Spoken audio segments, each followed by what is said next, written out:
Prabhupada ki. ISKCON BBD founder Charya Srila Prabhupada ki jai. Jai Om Vishnupad Paramahansa Padavajikacharya Stota Shishimana's Divine Grace Bhakti Siddhanta Saraswati Goswami Maharaja ki. Ananta Gauri Vaishnavrinda ki jai. Namacharya Shlahadadas Thakur ki jai. Pemsakaho Shri Krishna Chaitanya Prabhu Nityananda Shri Advaita Gadadhar Shivasari Gaura Bhaktivinoda ki jai. Shri Shri Radhakrishna Gopinath Shamakunda Radhakunda Giri Govardhana ki jai. Vrindavan Dham ki jai. Navadip Mayapur Dham ki jai.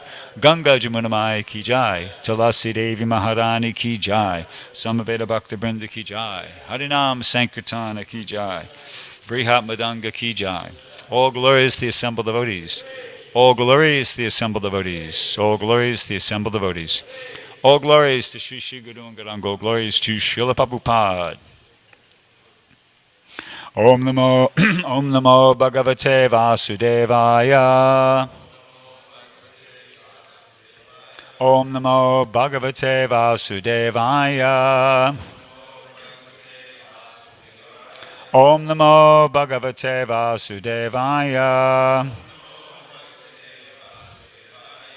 So, reading from the Srimad Bhagavatam, first canto, chapter 12, text 18.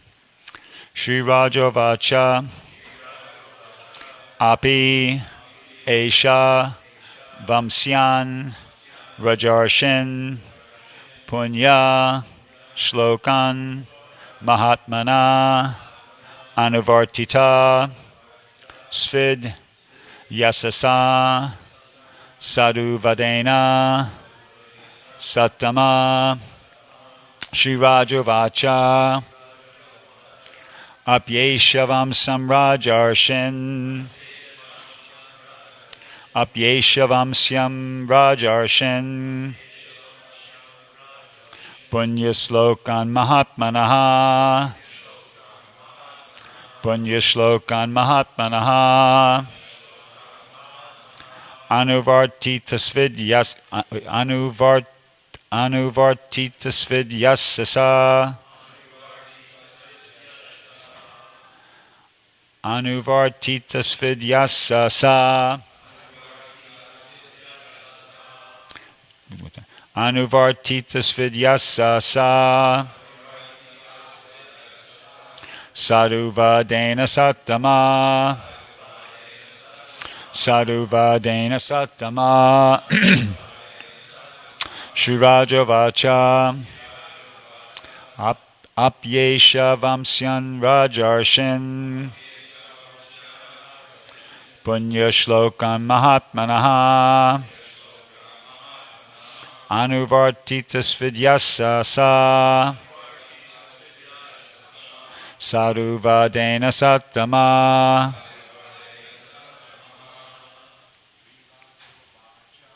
Rajavasha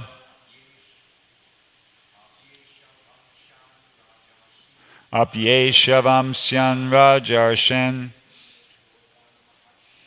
Punyashlokan Mahatmanaha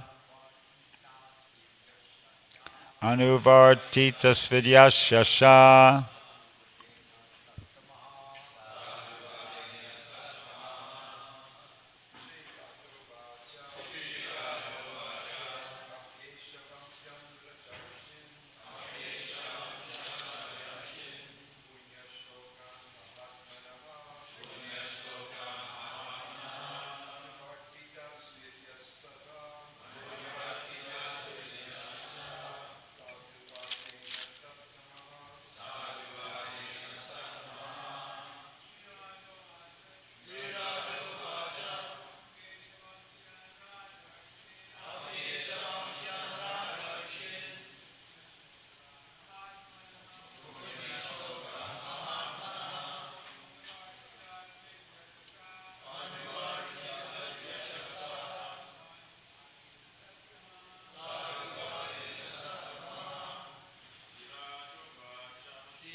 But, okay.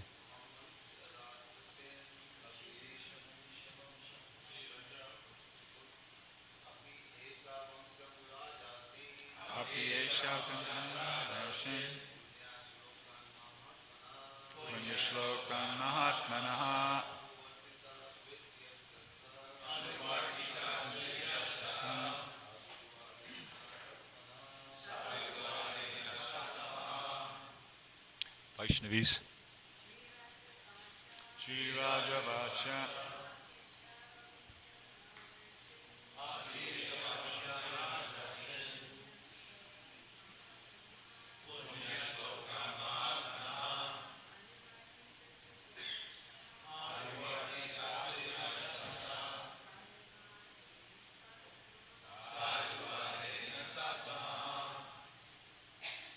Okay. Shri Raja, the all-good king Maharaj Yudhisthira,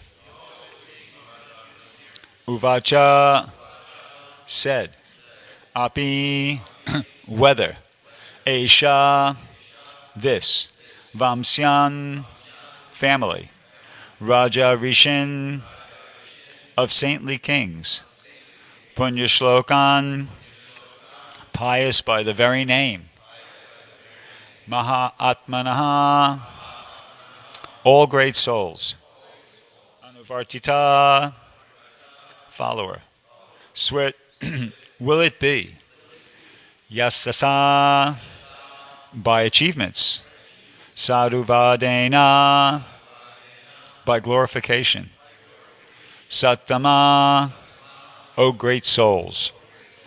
Translation and purport by His Divine Grace A.C. Bhaktivedanta Swami Srila Prabhupada.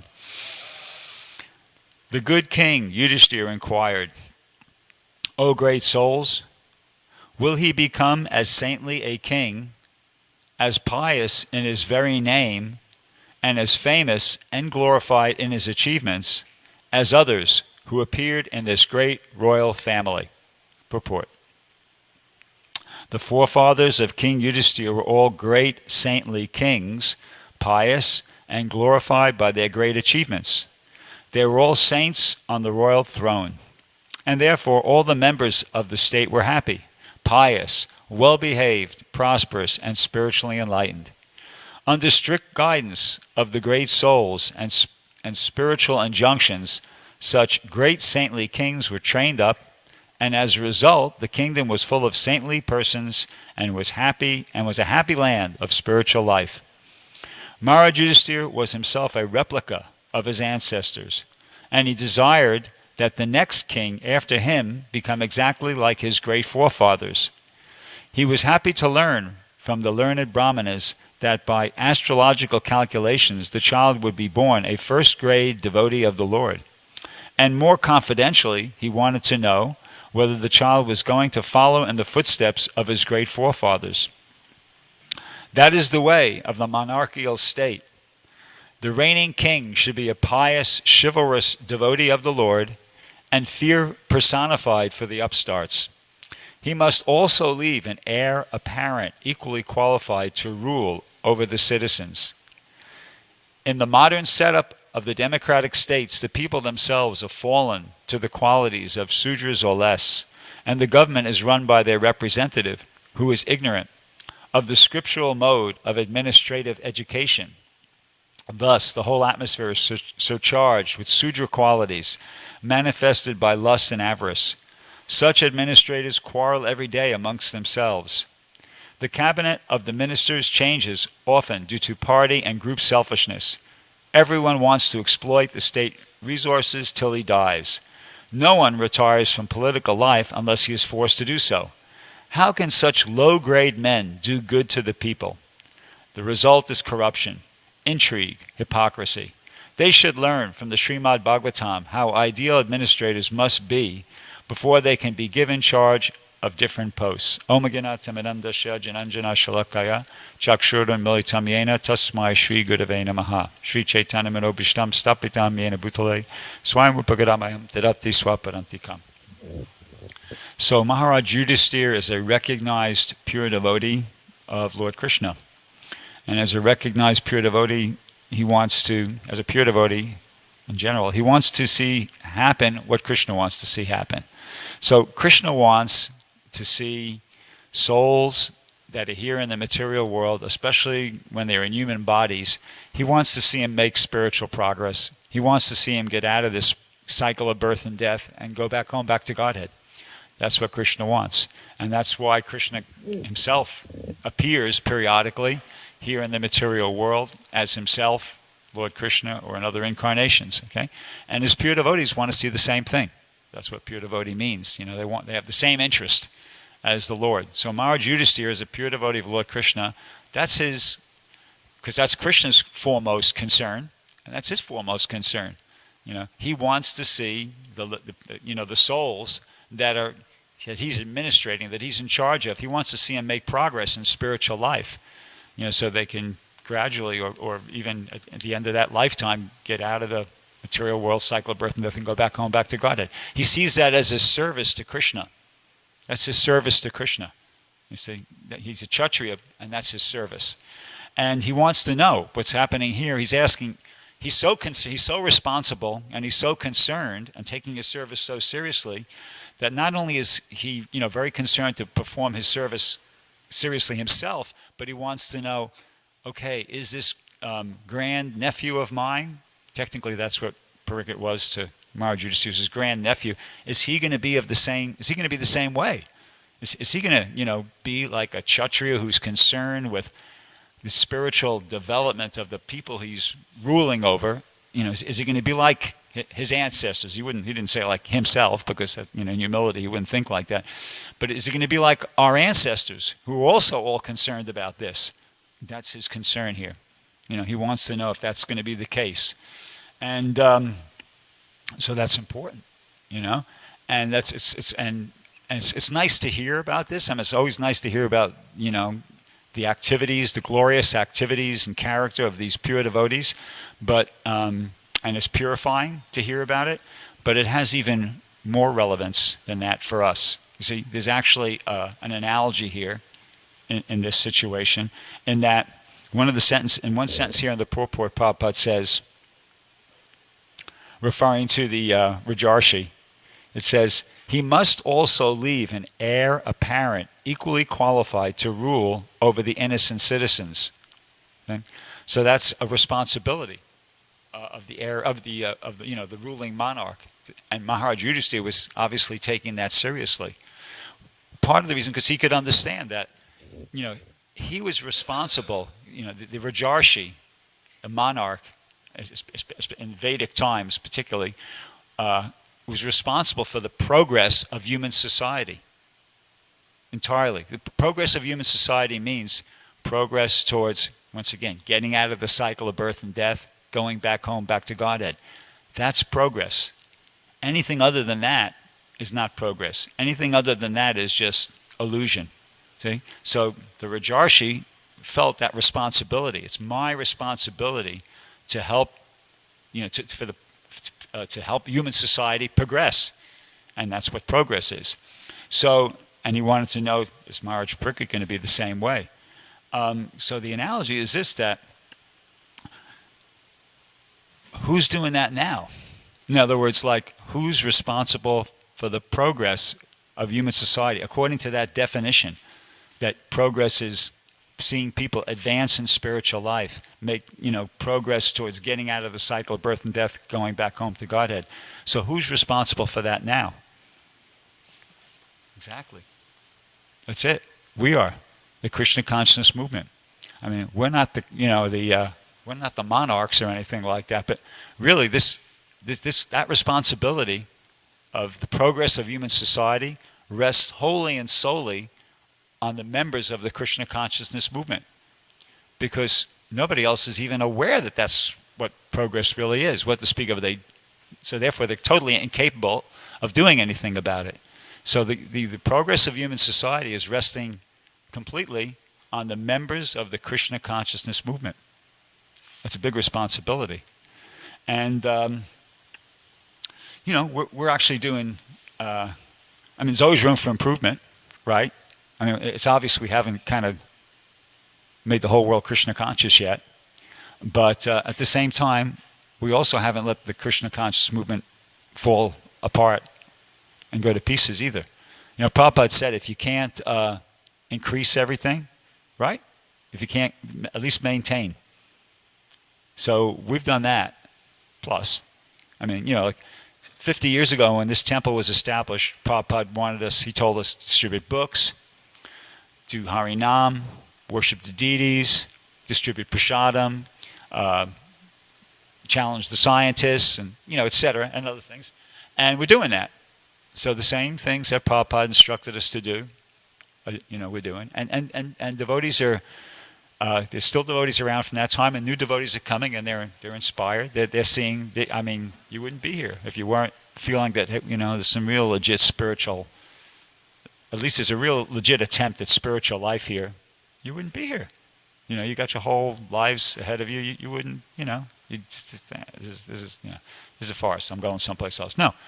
You could see you're taking it seriously because you could see it's being taken seriously. So we're doing, you know, I think, I mean, if Prabhupada was, he would be pleased to a certain extent because things are, you know, going on nicely.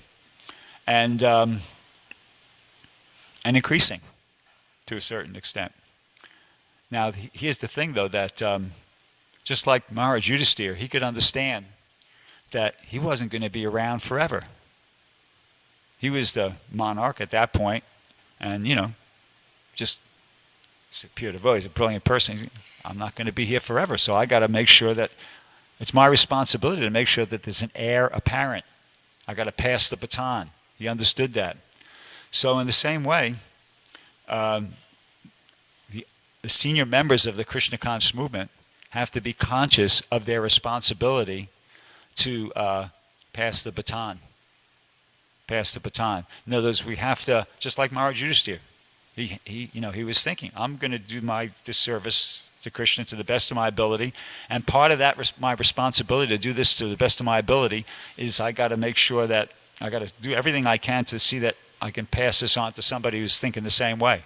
So that's how all the senior members, not just like a GBC or a temple president, but all devotees who've been around for a while should be thinking like that. I have to contribute to this, what's it called? Legacy. You know, the passing on of the responsibility of the Krishna consciousness movement to the next generation. And as part of that, you know, we could be thinking how to train other people up to do what we know how to do. But even more generally, and this is maybe even more important, is just to be a good example. It's important. Be a good example. Be a devotee who's can be seen as taking, and this is the general principle, taking Krishna consciousness seriously. And of course that manifests in the form of, you know, coming to the program, chanting, I mean, so many different ways, okay? But the principle is be a devotee who's taking Krishna consciousness seriously, because when people come along, younger devotees come along, if they see that the senior people are taking Krishna consciousness seriously, then they feel inspired to take Krishna consciousness seriously. And if they see that the people who have been here for 20, 30, 40 years are not taking Krishna consciousness seriously, then what inspiration do they have to take Krishna consciousness seriously? I mean, they're just going to think, well, he's obviously there's something wrong here. I mean, these people have been here 20, 30, 40 years. Yeah, why should I? So that's a very important thing. You know, if nothing else, the senior people, and you're senior if you know, once you've been here like 10, 20, 30, if nothing else, we have to take it, show an example that we're taking Krishna consciousness seriously, and that will inspire new people when they come along to take it seriously themselves. And the new people, so that's you know, that's the responsibility of the you know, the senior people, and the junior people who are coming along. Their responsibility is they should be thinking, well, you know, I've come to this movement, and everything's kind of already organized, and I mean, I got a place to stay, I got prasadam to eat, I got, you know, I could just plug in, I got little things to do here and there, but you got to understand, you're successors. You're the successors, inevitably, by default. I mean, time the clock ticks, time passes on, and in 10, 20 years, you're going to be the people who have to take the responsibility of pushing on the Krishna consciousness movement. So you have to be thinking, I got to prepare myself for that. I got to qualify myself, because that's going to happen. So I got to qualify myself to be in that position, to be in that situation. And that's, to do that, you got to take the basic stuff seriously. You know, like good sadhana, reading Prabhupada's books, taking direction from the senior devotees, learning how to do different things, you know, learning how to distribute books, learning how to lead a kirtan, learning how to give a class, learning how to dress the deities, learning how to cook an offering, etc., etc. Learn it, you know, learn everything. And, you know, be preparing yourself to be the next leaders of the Krishna conscious movement, which inevitably has got to happen at some point in time.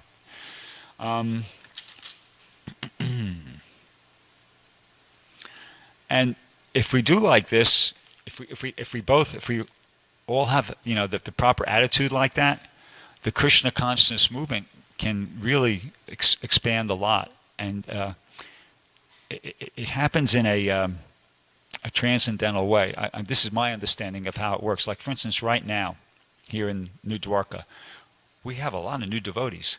Raise your hand if you've been here 1 year or less. Not me. I'm just demonstrating how to raise one's hand. Okay, so 1, 2, 3, 4, 5, 6, 7. How about you, Bert? You've been here 1 year or less? What? You've been in the temple. Okay, how about 5 years or less? Okay. Anyway, the point is, we're making devotees. New people are coming along, right? And some of these people have been directly met on book distribution, but some of you haven't.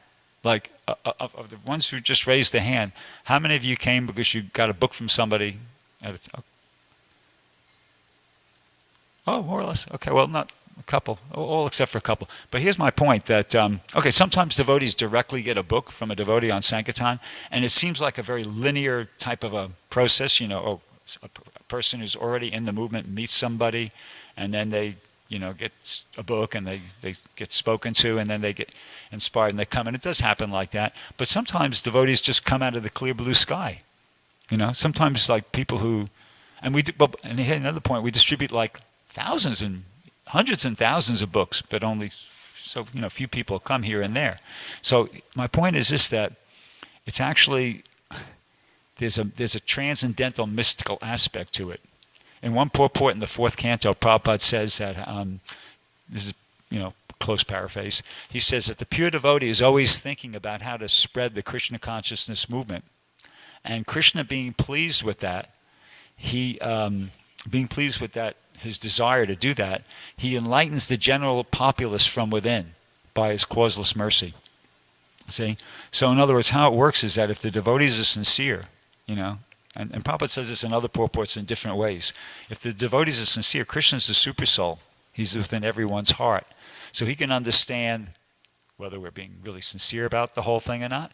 And then if we are, then Krishna, who's within the heart of the general populace out there, then he will inspire people to come forward and take an interest in Krishna consciousness. You see? That's my understanding of how the movement spreads. That's my understanding of how the movement started, to be honest with you. You know, Prabhupada, when he came, he had nothing. You know, and I mean, he didn't have resources, he didn't have money, he just came by himself. But, and Prabhupada, actually, I'll go one step further. I'll say I think that's how Prabhupada understood, that's how the Krishna conscious movement spreads. Because in a letter he wrote to a disciple of his named Sudama, about 1972, 1973, he said, when I was alone in your New York, I was thinking, who will listen to me in this horrible, sinful place? But at least I can distribute a few of my books. That is something. But then he said, but then Krishna was all along planning something I could not see. He brought you young American and European boys and girls to me one by one for doing the work of Lord Chaitanya. Now I could see it as a miracle. He says, otherwise, one old man in your city of New York with barely enough money for buying edibles, how could he survive?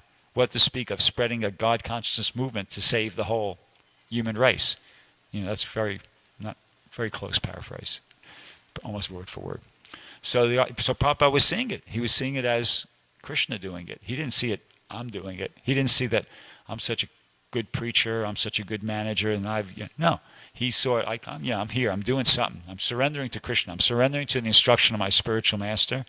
And by his mercy, by the mercy of, the internal potency, my spiritual master, Lord Chaitanya, Lord Krishna, they're reciprocating with my surrender, my sincerity, and he's inspiring, Krishna is so kindly inspiring people to come forward and become devotees. You see? So that's my understanding of how it works. That's how it worked back then, in the case of Prabhupada, and that's how it will continue to work now. Krishna is responding, he's reciprocating with the devotee's sincerity. Like in the case of Prabhupada, there he was, over 70 years old, with no resources, had 2 heart attacks, etc., on the boat coming over, etc. But he was just so sincere. And the people weren't particularly qualified. Actually, let's speak of particularly qualified, they were unqualified. And Prabhupada recognized that, and he wrote a poem on the boat coming over. How am I going to, these people are covered by the modes of passion and ignorance, and they're thinking they're very happy. How are they going to understand this message? But please make my words, give me the potency, give me the ability to make my words suitable so that they can understand. So Prabhupada can understand, these people, they're not exactly your ideal candidates for spiritual life. In the Bhagavad Gita, Krishna says, in the 7th chapter, he goes, Yesham tvantagatam papam gnanam punyakarmanam te dvandva mohanir makta bhajante mam judravataha. That only those who have acted piously in this life and in previous lives, and whose sinful activities are completely eradicated, can engage in devotional service with determination. So in other words, that's the general rule of thumb for who gets to come to devotional service. Somebody who's pretty pious, the sinful activities are completely eradicated, etc., etc. So that doesn't sound like us. It doesn't sound like the people that Prabhupada was coming in contact with when he came here in 1965, 66. So how do you understand? How did we get to come to devotional service? Causeless mercy.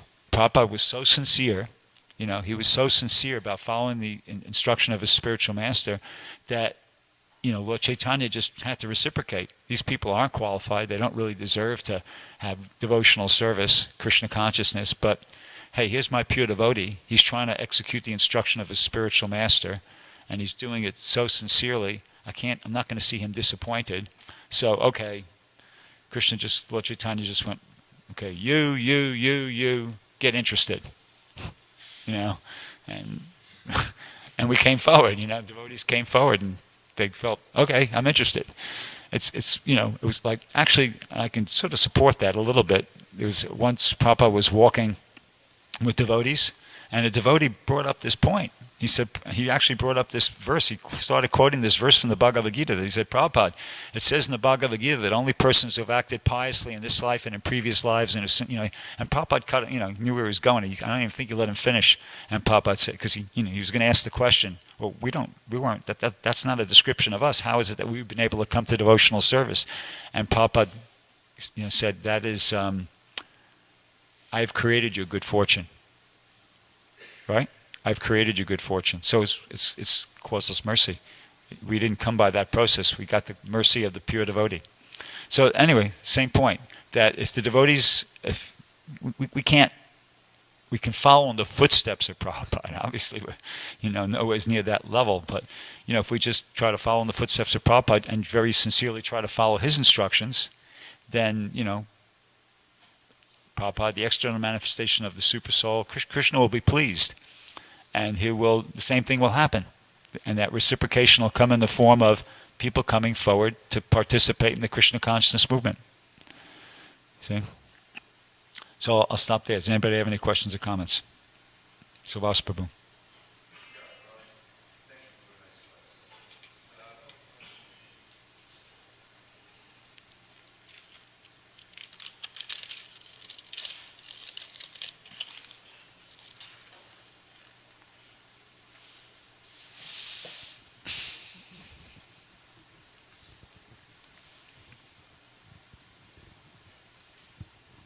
Hare Krishna. Thank you for a wonderful class.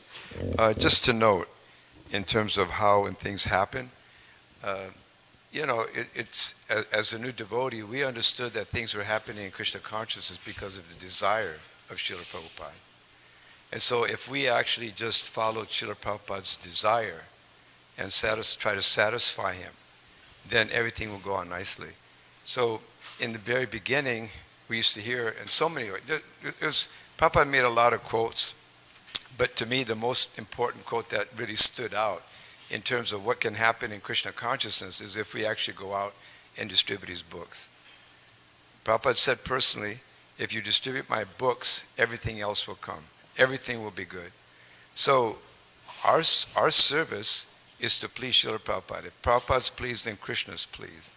So if we focus on this book distribution, miracles will happen. We won't even understand it. Why does somebody walk through the door and just become a devotee?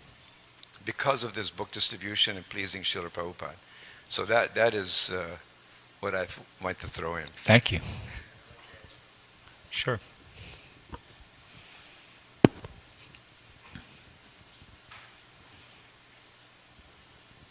No, thank you, Savas. That was perfect. I'd just like to add one thing. That is, the question comes, yes, Srila Prabhupada said we should do book distribution, we should do deity worship, we should do this and we should do that. But why would anybody do it? That's the real question. Why would they do it? They did it because they know that Prabhupada was literally overflowing with pure love. And they felt that love, they were basking in that love. It was a type of love that they had never received, never felt, never saw, never experienced from any other person in their entire existence. And because it was so unique and so original and so almost incredible, they felt, yes, this is a person I can trust. This is a person I have faith in. This is a person I believe in. And what he says is something I have never in my life felt.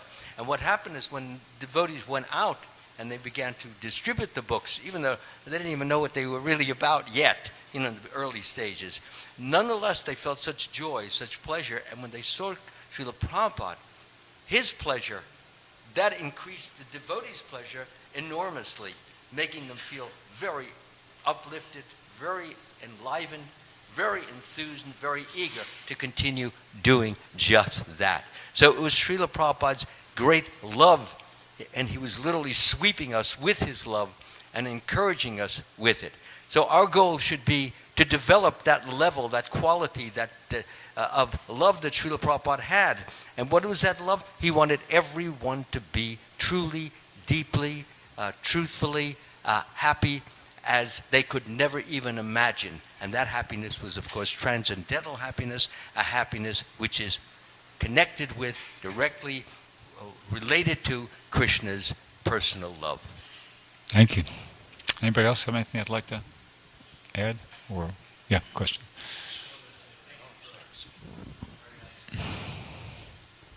I just wanted to say that part of what I've realized about Srila Prabhupada's love growing up in the movement is I felt it from his direct disciples and their caring and endlessly trying to help me advance spiritually. And on another side is listening to Srila Prabhupada, his lectures, and reading his books, because you start to get to know him and how he thinks and what he cares about, and then you realize as well, also in his life example, how much he really loves us. And then in reciprocation, we also develop love for him through service. Thank you. Anybody else? Anything they'd like to say? Yeah. Thank you very much for the wonderful class, Prabhu.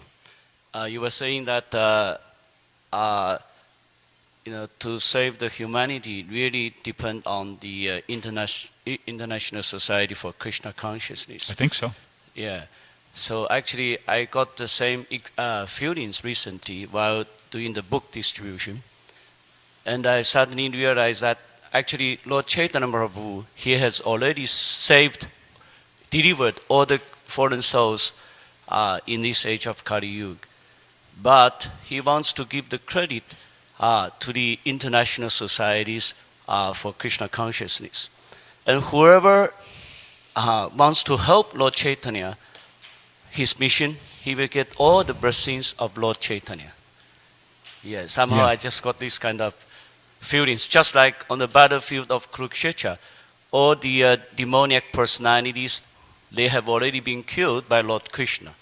But Krishna still wants Arjuna to fight the war. He wants to give the credit to Arjuna.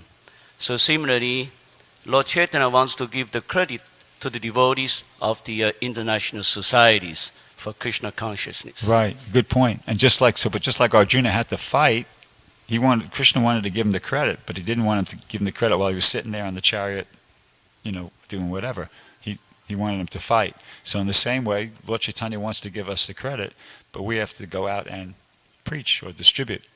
And I just read to Ananda Kirtan this morning from a purport in the third canto where Papa was making that same point. He said that along with the instruction comes the potency to execute it successfully. You see? In the prayers of Lord Brahma's prayers for creative energy. That's a close paraphrase. Along with the instruction comes the potency to execute it successfully. So if you just, do it, then don't worry about it. I'm not a salesperson. I don't know the philosophy that well. I'm really not good at answering questions. Don't worry about it. Just chant 16 rounds, follow the four good principles, and preach. And Krishna will take care of the rest.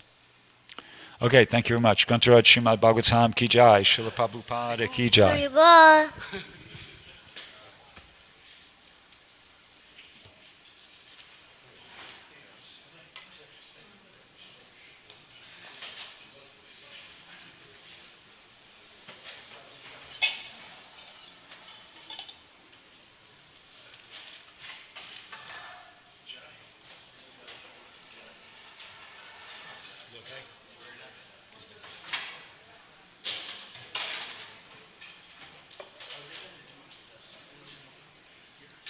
Yes, what's going to do that is a problem because we have the Harinam, Yeah.